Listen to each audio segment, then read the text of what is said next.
What's up, YouTube? This is Too Raw for Sports, alright? So this video is not going to be very long, but I just want to make a point with this video, right? I saw someone, I guess they're trying to bring Michael Jordan down a peg, bring LeBron, push him up a peg. So everybody knows this season is going to be a disaster for the Lakers, right? LeBron, I think, comes back tonight. So this team, more than likely, is not going to win 35 games.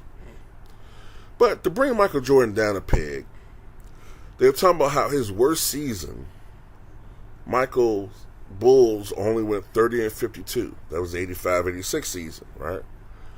They talked about how his numbers were down across the board, 22.7 points, 3.6 rebounds or something like that, 4 assists, 2 steals, 45.7% shooting and all that.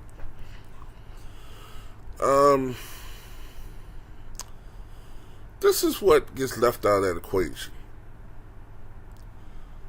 Michael Jordan missed 64 games that season due to a broken foot. A broken bone in his foot, actually.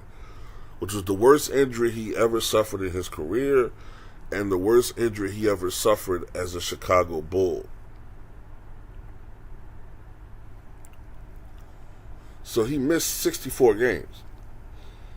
So that means in the 18 games that he played, the Bulls were 9-9. And in the games that he missed, the Bulls were 21-43.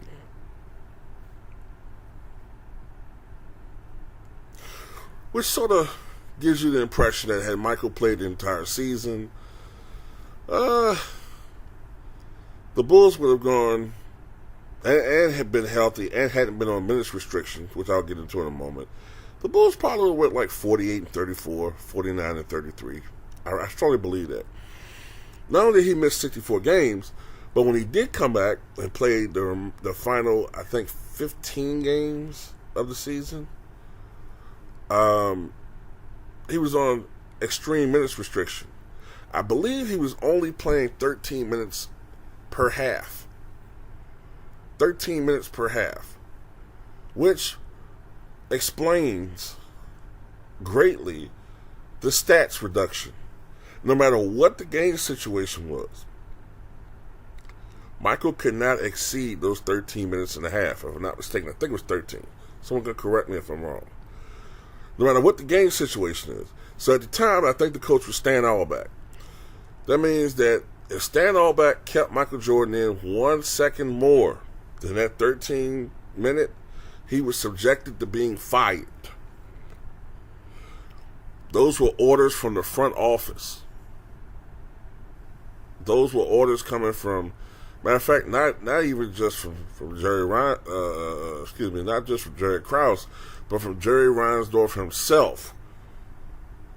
Michael Jordan was pissed off at that because he knew in practice he was unrestricted. He could play, go full throttle in practice, but for some reason in the games he was being held back. He knew he was fully healthy, the injury had been healed. It was, he had been fully healed from the injury, and he knew he could go, but they would not let him go. And that's why in that playoffs, Michael went so fucking hard. Because he wanted to show what he could do. And anyway, I bring all this up because that 30-52 record, you can't compare that to this season. Michael Jordan wasn't playing with an Anthony Davis or a Russell Westbrook. Because if he was playing with players of that magnitude, now he was playing with, a faded George Gervin, who's playing in his last year in the NBA. But if he was playing with players of Russell Westbrook caliber or Anthony Davis caliber, they would have still been playoff perennial teams. Michael would have just made them a deep playoff team. So it's not even the same situation.